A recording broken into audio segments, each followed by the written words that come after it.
It is for the people outside. You have to speak loud here also. Ajahn, Suchart. We are from Penang, Malaysia.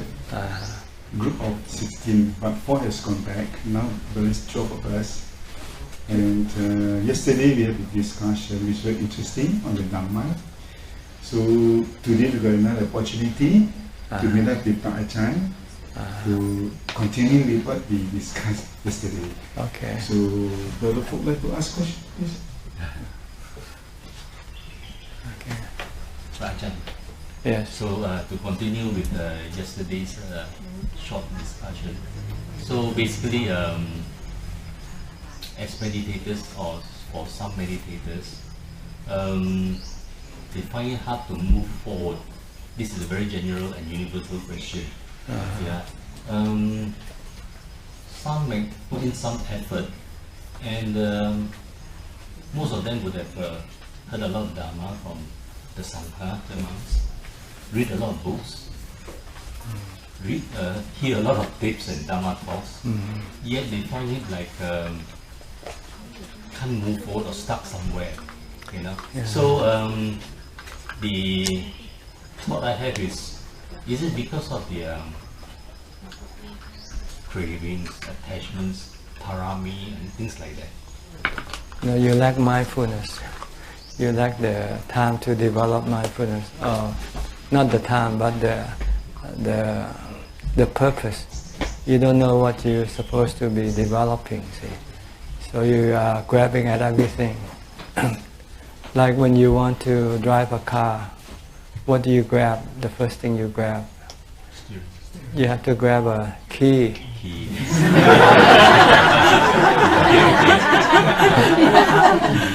Okay. The same thing with driving the mind, controlling the mind. You need mindfulness. See? That's the key. But you go after everything. So you're not developing mindfulness enough.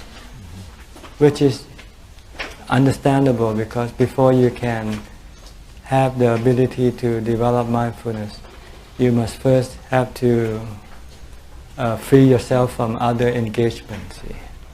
You engage yourself with other things, so you don't have the time or the environment to foster your mindfulness, the development of your mindfulness. See? So to be able to really develop mindfulness, you have to be alone. See, when you're alone, then no one can distract your mind from thinking about this and that. When you talk with people, you're no longer mindful of your thoughts, and no longer of your mind. You let your mind think and think and think and think. See, but if you're alone, then you can say Putto, Putto, Putto all the time. Then you are stopping your thoughts.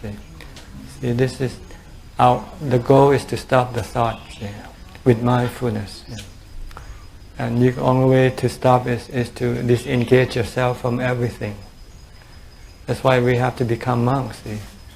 So we can disengage from everything that we used to be engaged with. So we can be alone. Then we can stop our thinking.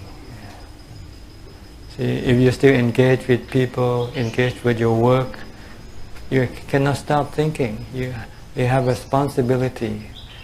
You have to think how to make money, how to protect your money once you have it, how to spend your money, where to go, what to buy. So you spend all the time using your thoughts. See? You can never stop using your thought if you are engaged with things and people. So this is what, if you want to move forward in a significant way, you have to disengage yourself from all the activities that you are engaging in right now. Look at the Buddha, for example. See, he has to disengage himself from being a prince. If he's a prince, he has to have his duty as a prince, and he has to have the activity of a prince. So he never would have the time to stop his thinking. See? So he understands, in order to find peace, happiness of mind, you need to stop your thinking. So this is basically what you should set this as your next goal, is to disengage yourself from all the activities that you are engaged with, and maybe in your final years go live in a temple. No family, no friends, nobody, just be alone. Then you can have the time to stop your thinking. Then you will have samadhi. Then you'll find happiness from samadhi. Then you can go very quickly. The Buddha said, once you can start developing mindfulness and samadhi, he said Nibbana is not more than 7 years away. Some people 7 days, some people 7 months, some people 7 years. If you can commit yourself fully to the practice of Sila, Samadhi and Panya. So this is it. See? Right now you don't have the time to fully practice Sila, Samadhi and Panya. So you're just getting sample of Nibbana, a little sample here and there. When you chant, when you sit, meditate for half an hour, you feel a little bit peaceful and happy. But then after that you go and start working, start thinking about money, thinking about family, thinking about problems, then your peace of mind disappears. Does this answer your question? Thank you, Ajahn. Yes, definitely. Because I believe many people come here, they always put up this question as well. Some of them have even been doing training or anything for 10 years, 15 years, and they get nowhere, despite listening of Dhamma talks, advice, what to do, how to do, yet they can't move ahead. You lack the time, the environment to foster your Dhamma. Like right now, you can compare your stay in the temple to before you coming here. You will notice the difference in your mind, right? How more peaceful and calm your mind is, how more relaxed, But after you go back to your family, you start to get stressed, start to get worry and anxiety, fear of this, fear of that. So this is what you have to do if you want to develop more. You have to move forward more. Then you have to provide yourself with the environment that will foster your growth. It's like planting. If you plant rice on a mountain, you don't get much.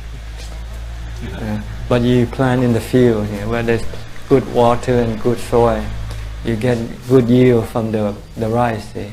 If you plant here up on the mountain here, not much soil, not much water, you won't get much yield.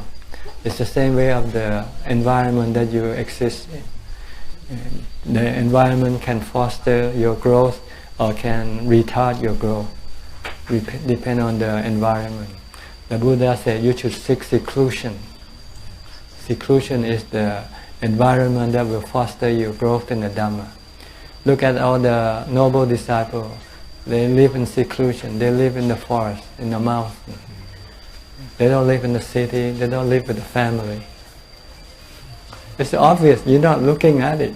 Somehow your defilement, stop you from looking at this thing, and you keep wondering why am I not moving forward?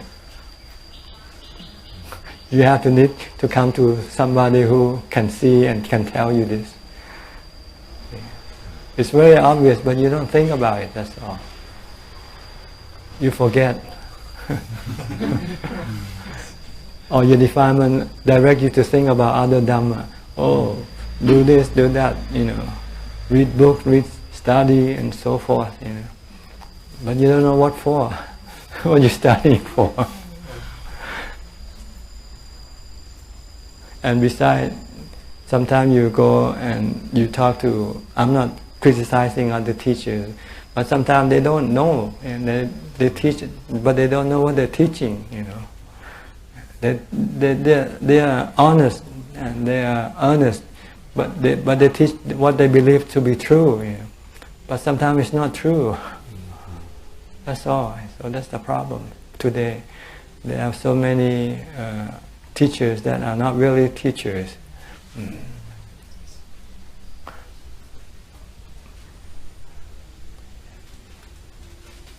I'm not sure if I'm one of them or not. But no doubt. Okay. Anybody else? Thank you, Ajahn. Okay.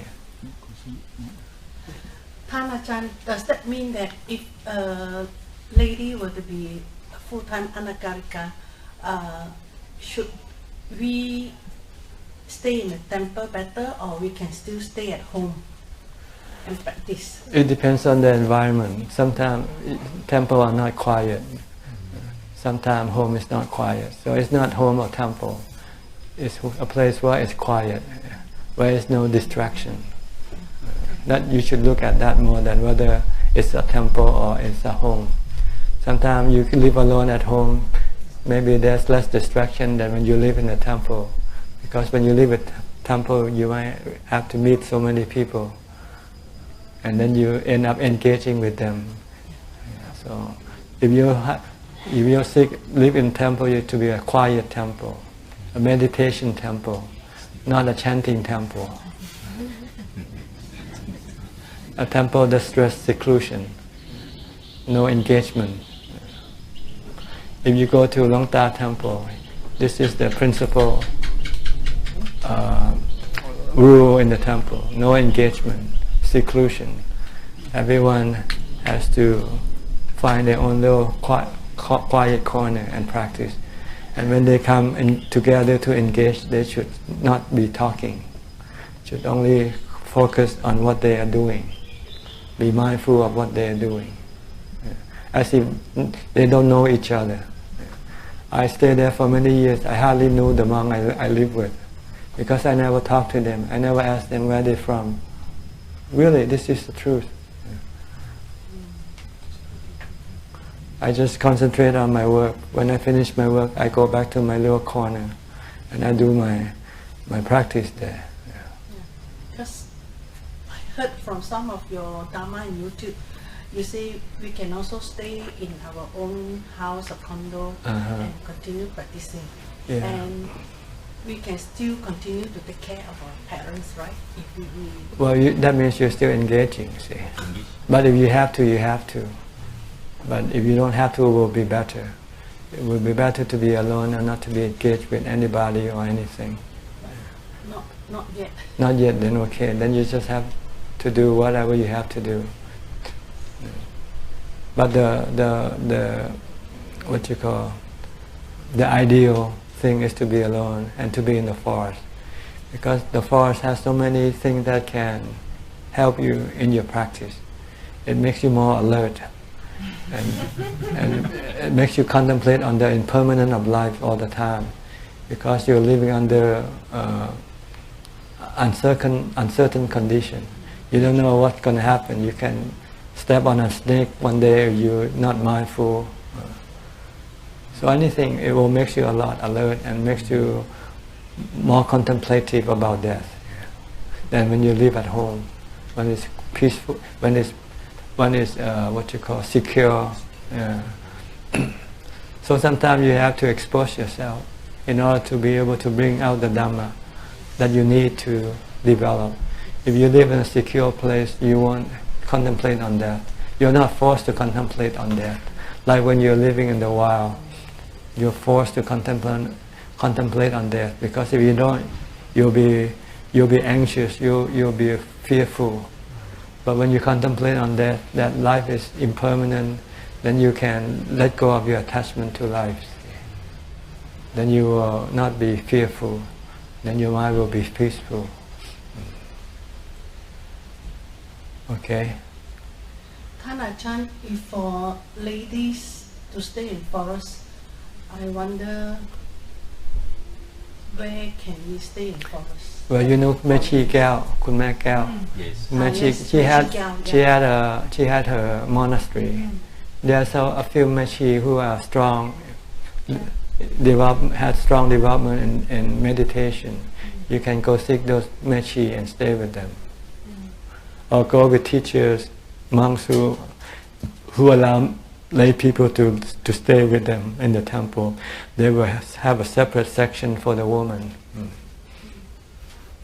So this is something you have to shop around, like you're shopping for your. That's why I'm here to ask for your recommendation. Yes, I'm like a Craigslist. I tell you where to go. just give the diagram for when you go in. Once you go to one, then you will be able to learn more from the other the practitioner, because they have been around many different monasteries, and they can recommend you which monastery to check out. Yeah. If you're really serious, then I'm sure you'll find one. Yeah. Yes. Usually these places are very in a hideaway. Nobody really knows, because they keep quiet. They don't want people to know, because they don't want mass migration to their monastery. This is going to start to be a migration now here. Before it used to be quiet. Yeah. I've been living here for 30 years now, see. And it's only this last 2 or 3 years that it's starting to be mass migrating now. A lot of people coming. Yeah. But what can you do? All I can do now is to recommend them, tell them to go look for quiet monastery. Because here I can only give you the instruction, but I cannot give you the environment for practice.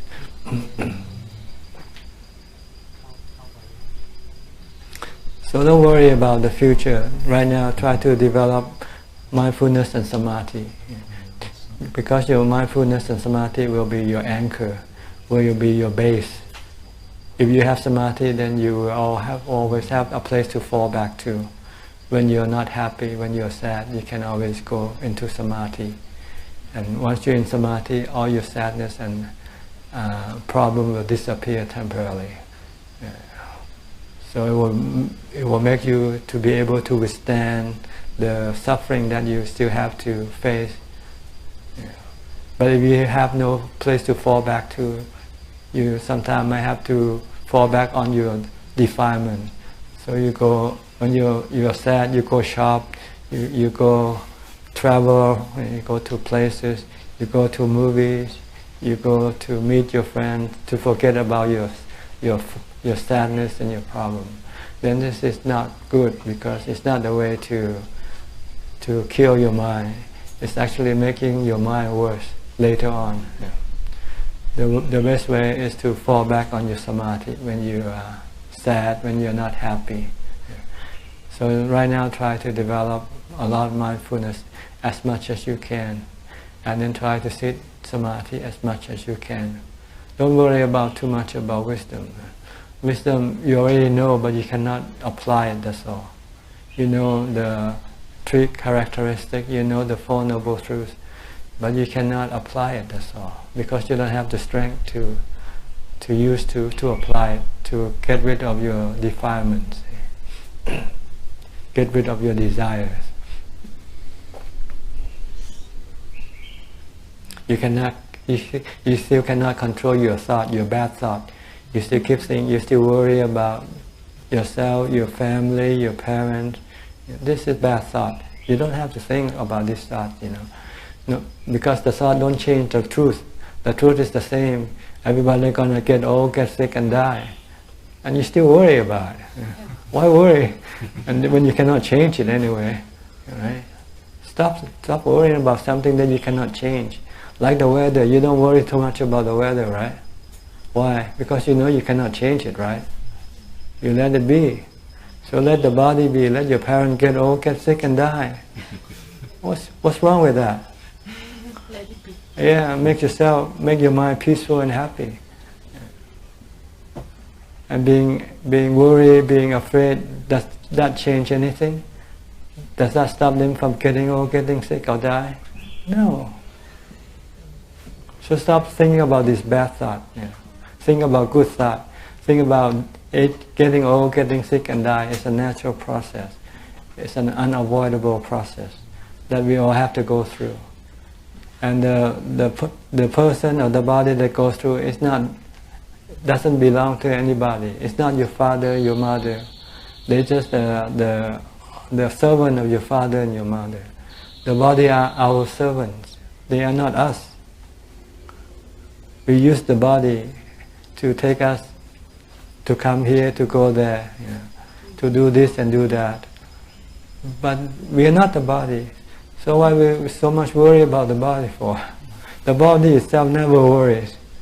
It never worries whether it gets old, gets sick, or die or not. So think positively, don't think negatively. But positively in Buddhism is negative in the worldly sense.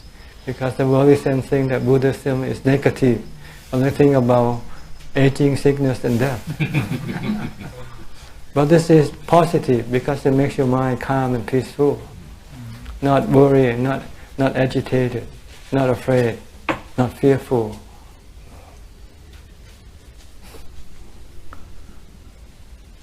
This is what we mean by delusion. You go think in the opposite direction. Seeing the truth as not the truth. Seeing falsehood as the truth.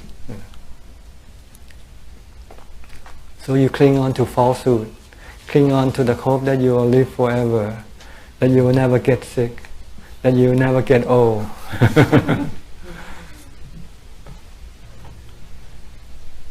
Anybody else? Anybody ask question? Yeah, please. May I take yes, you can. your video that I'm going to show my husband when I'm back to England? My video. The video, I just take a video when you're talking to them to explain. You have to go into YouTube. No, I just take on my phone but I want to show my husband. Sure, you can take anything you want. Yeah.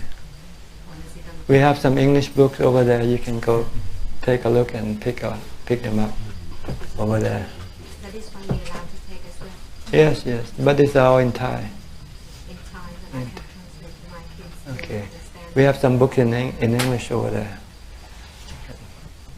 Okay. I've been trying to retreat and I try to be mindful, and sometimes we want to get away from pancha nivarana, the defilements, especially the lazy mind, because I want to get the strong mindset for the mindfulness. The lazy here always keeping me sleeping, even sitting or walking. So when I'm like fighting with the laziness, it has to be very put lots of efforts to get it out.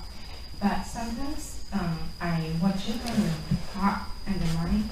It's like I'm so clinging to the laziness. It's like so enjoy. On the other hand, I can know that this is bad thing. So it's like pulling. So how to really get the very sharp control of mindfulness to get this out of all the pancha nivarana? Well, you have to start to learning to be diligent. Every time you're lazy, you have to resist it, and when set up a timetable for your activity. When the time for your activity comes, you should do it regardless of how you feel. Even when you don't want to do it, you have to force yourself to do it. That way, if you let your feeling dictate your activity, then most of the time you want to go to sleep. The activities have been followed, but when like walking and meditate, the mind still like half awake and half sleep. It doesn't wasn't like really awake. When like really awake time, you need an environment to make your mind awake. You have to practice in the forest or go to the cemetery. I've been in cemetery graveyard for years, if not mistaken. From there it's like I really can know the. I heard there's some monastery in Thailand in which they force you to go sit with a dead body, with a corpse. They have a corpse and a little hut for you to go in and sit and meditate in front of the corpse. That way you will not be sleepy. I think Sangamha's place, they have a place for cremate people and then you can see the body burn. Yeah. You need to have something to alert your mind. So they force you to go sit for 4 hours in front of a corpse. And corpses are of different stages of death. Some just new fleshly, new corpse, some already 3 or 4 days, some are a week old, month old. And then they force you to, you have to force yourself to go sit there and then meditate. Then you will not feel sleepy. And you also have to endure the smell also. This way you will not fall asleep with the smell and everything. It will keep you alert. Sometimes you need that drastic measure to bring your mind up. But once your mind is up, then you don't need to go back. Then you can practice normally. Because every time you become lazy, you say, well, you want to go back there? When I went to the graveyard, the smell sometimes is coming in. Yeah, you should go back more. you should discipline your mind. If you are too lazy, I'm going to take you to the cemetery. Once it knows that it has to go to the cemetery, it might not be lazy anymore. You have to have some form of discipline, something that will scare the mind into action. If you live in a peaceful, good environment, you don't feel like you want to practice. So you need to go into a harsh, fearful environment. Then it forces you to do it. Fasting can also help. Try to fast if you cannot go to a cemetery. Just drink liquid, maybe in the afternoon drink some fruit juices if you feel hungry, but not too much. Don't use it, don't replace it as food, And in the morning you might have a cup of milk or something, just to help alleviate some of the needs of the body. But then if you don't eat solid food, you don't get drowsy, you don't get sleepy, you don't get lazy. Okay?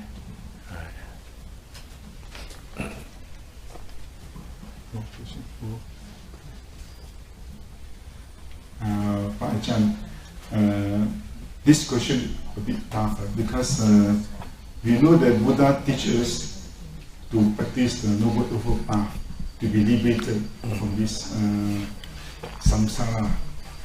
However, there are teachers who taught that Mahasatipatthana, they say Ekayano Magga, they say the contemplation of mindfulness, of the foundation of mindfulness, the fourth foundation of mindfulness, is the only way to liberation. So, Ajahn, how can we reconcile these two statements? Thank you. Can you repeat again? I don't quite understand. Repeat again. You see, Buddha teaches that to be liberated from this samsara, we got to practice the Noble Eightfold Path. I don't think you have to use the microphone. Nobody's down there anymore. Just talk loud. Sorry. So, but there are teachers, meditation teachers, who taught that Mahasatipatthana, the fourth foundation of mindfulness, is the only way to be liberated. So, one Buddha says, Noble Eightfold Path, we all know. But this teacher, we do not know, you see. So, how can this equal to the Noble Eightfold Path? They're all from the Buddha. the four satipatthana is from the Buddha. Is it from the Buddha? Yeah, it's the same. It's all from the Buddha. It's from the sutta, the discourses given the Buddha, and it has no conflict. See, the four foundation of mindfulness deal with some part of the noble truth, the noble eightfold path. It deals with the samma sati, samma samadhi, samma citti, samma sankappo. This is the four foundation of mindfulness. The development of sati, samadhi, and wisdom. See. He doesn't talk about sila, samma kammanto, and samma vacha, because these monks already have them. They have already developed sila. But they haven't yet have sati, samadhi, and panya. So he stressed this in the four foundation of mindfulness. So there's no conflict. So there's no difference at all? No difference, just more elaborated, in a more detailed way than the Noble Eightfold Path. The Noble Eightfold Path is a general thing. Then you have to tackle one of the path factor separately. What they are, what you have to study deeper to find more detail about these things. Yeah. So the four foundation of mindfulness deal with the development of mindfulness, deal with the development of samadhi, deal with the development of insight or panya or wisdom. See. So there's no conflict here.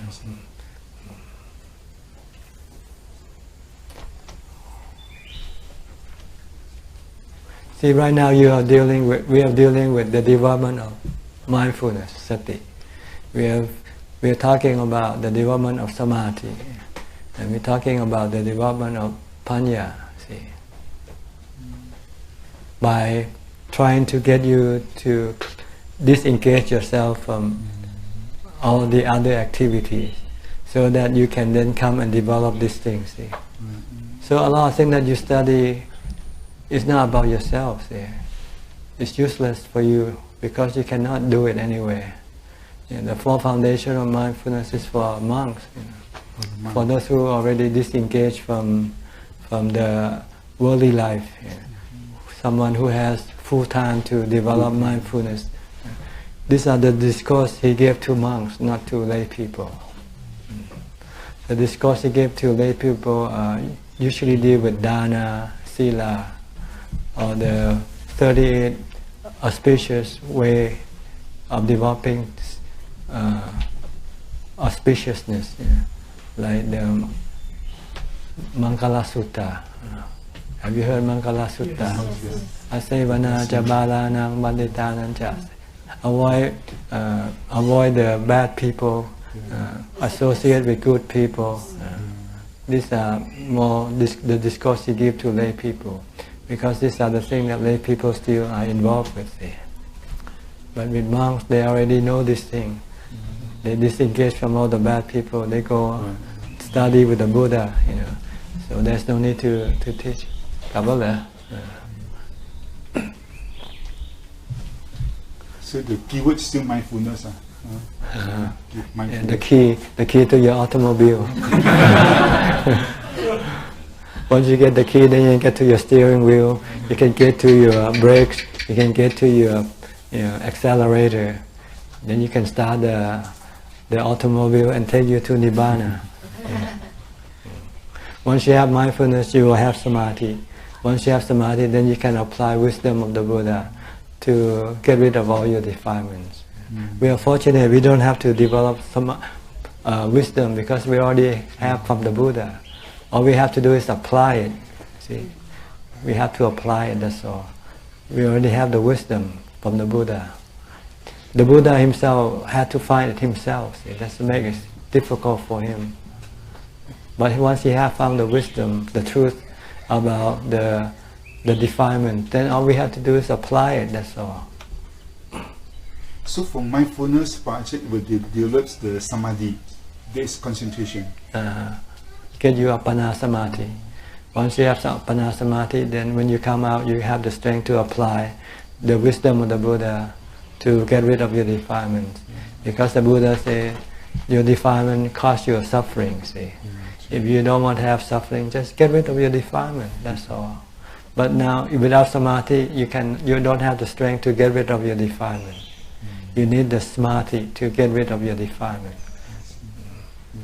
But you need the wisdom to know why you have to get rid of your defilement. Because your defilement is bad for you, not good for you. But nowadays people think defilement is good. They say, if you're not ambitious, how can you develop the world? They say, right? You have to be lopa, you have to be ambitious. You have to want to get rich so that you can build bridges, and so forth. Yeah. So this is the way the world look at defilement. They think it's good for the world. Why the Buddha see it the opposite way. It's good for the world, but it's bad for the mind. It causes suffering. You can have 10 million, 100 million dollars, but what is your mind? Your mind will be very, worry all the time. Sometimes you can't even go to sleep. Rich people, they need tranquilizer. They need sleeping pills to go to sleep. Beggar on the street, they don't need these things. They can fall asleep anywhere. Because they don't have anything to worry.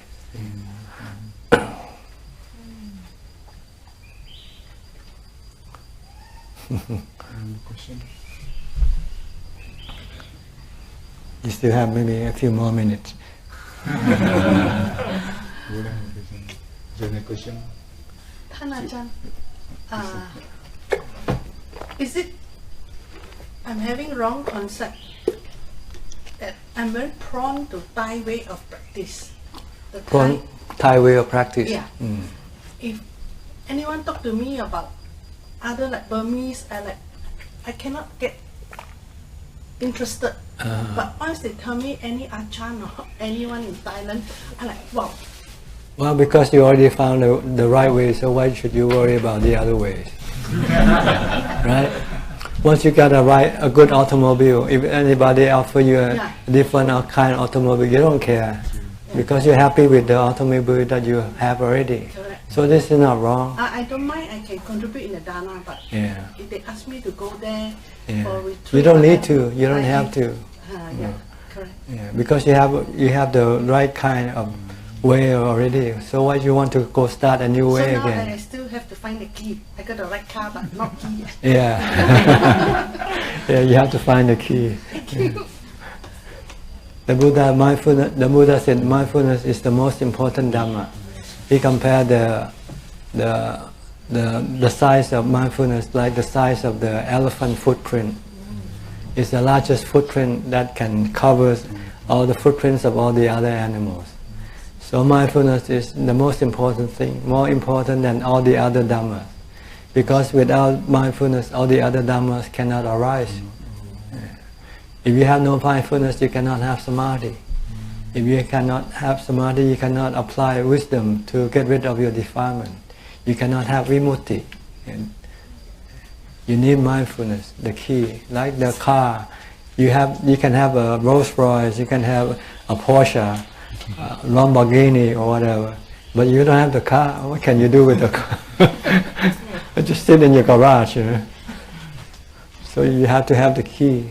Once you have the key, then you can start the car, drive it, go anywhere you want to go. I will find the key. Yeah.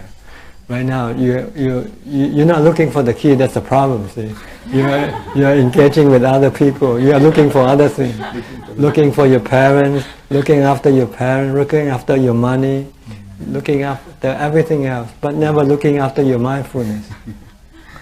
So you will never find mindfulness that way. So you have to disengage from looking for everything else, and then start to look for mindfulness alone. Separate yourself, go live in a monastery. You can start by doing it temporarily. Maybe, like here, every time you have free time, go to live in a monastery for 3 days, 5 days, then come back home. And when you have free time, you don't have to work, you don't have to engage with people. Go find a quiet monastery and stay there for. This is the way to look for mindfulness.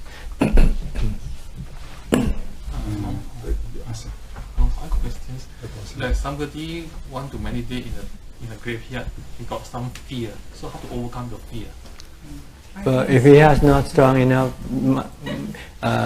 mindfulness to overcome the fear, then he shouldn't go. To overcome the fear is to contemplate on death, to investigate the nature of death, that is inevitable. That wherever you are, if you're gonna die, you will die. You can die at home, you can die in a cemetery, you can die anywhere. First you have to accept death. Once you can accept death, then you can go to the cemetery. If you cannot accept that, then you won't be too afraid to go anyway. So you'll know when you're ready to go. You have to contemplate on the nature of the body. The Buddha asks us to constantly remind ourselves that once we are being born, we are subjected to aging, sickness, and death, and separation. Yeah. Keep reminding yourself a lot. Then one day your mind will become brave. You will not be afraid, because your mind knows that this is the way things will be anyway, right? Death is unavoidable. So you know that, and you can accept that, then you will not be fearful. Then you can go to practice in the cemetery or go to the forest.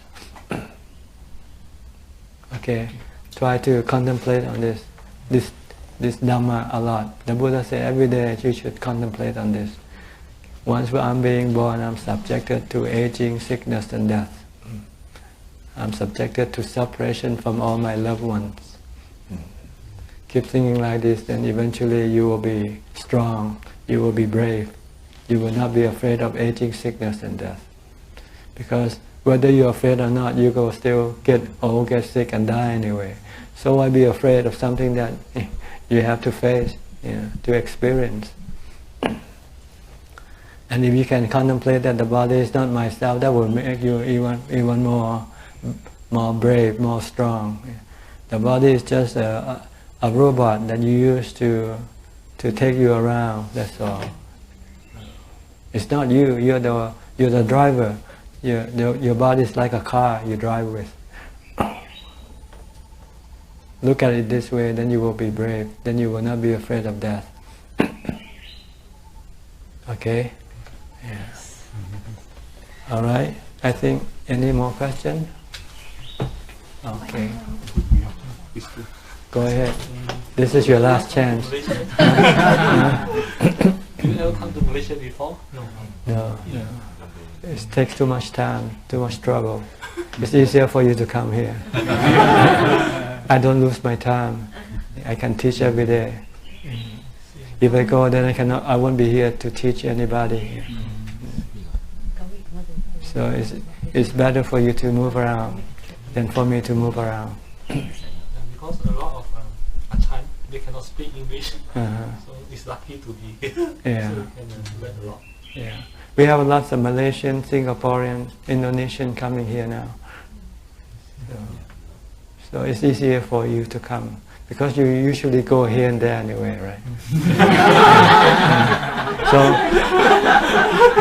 So instead of going to tourist attraction, you come to the monastery instead.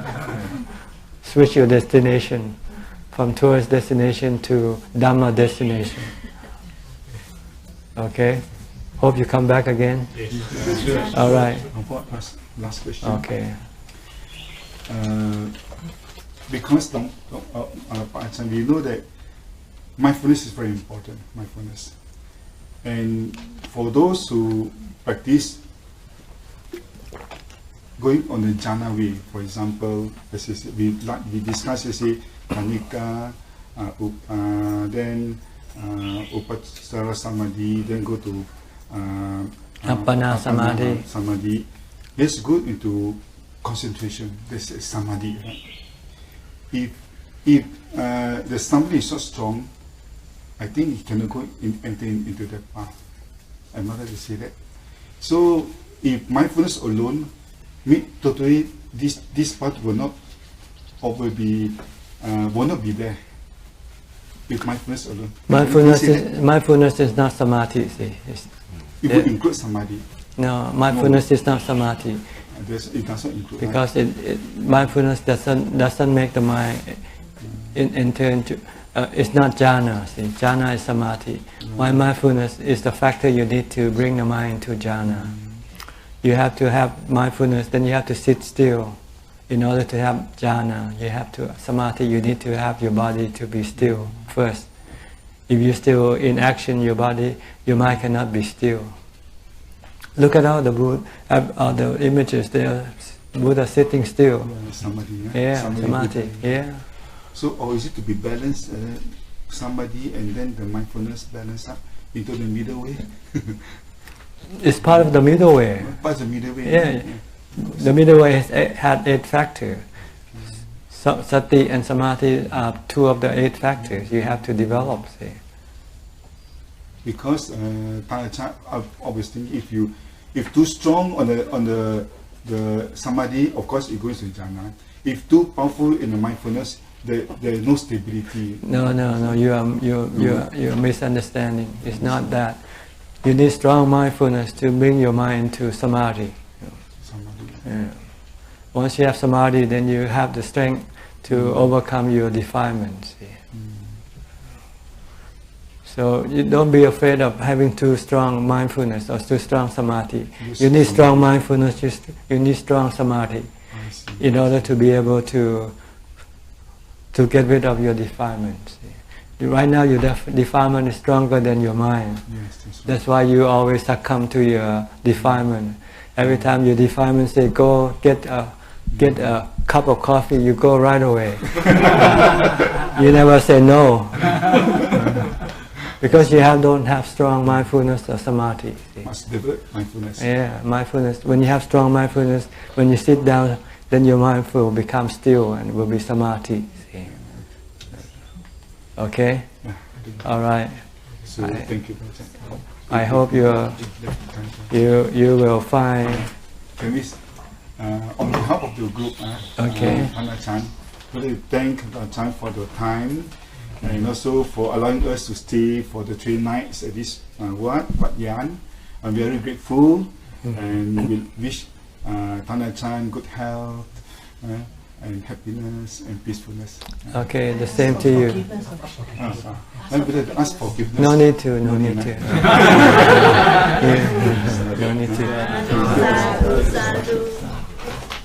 Okay. Alright.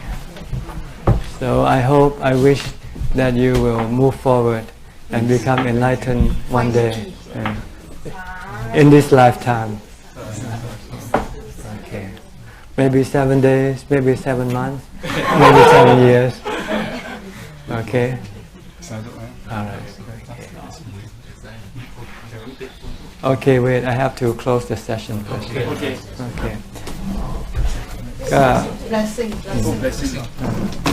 ก็ขอให้ท่านทั้งหลายจงนำเอาสิ่งที่ได้ยินได้ฟังในวันนี้ไปพินิจพิจารณาไปปฏิบัติเพื่อความสุขความเจริญก้าวหน้าในธรรมยิ่งขึ้นไปเถิด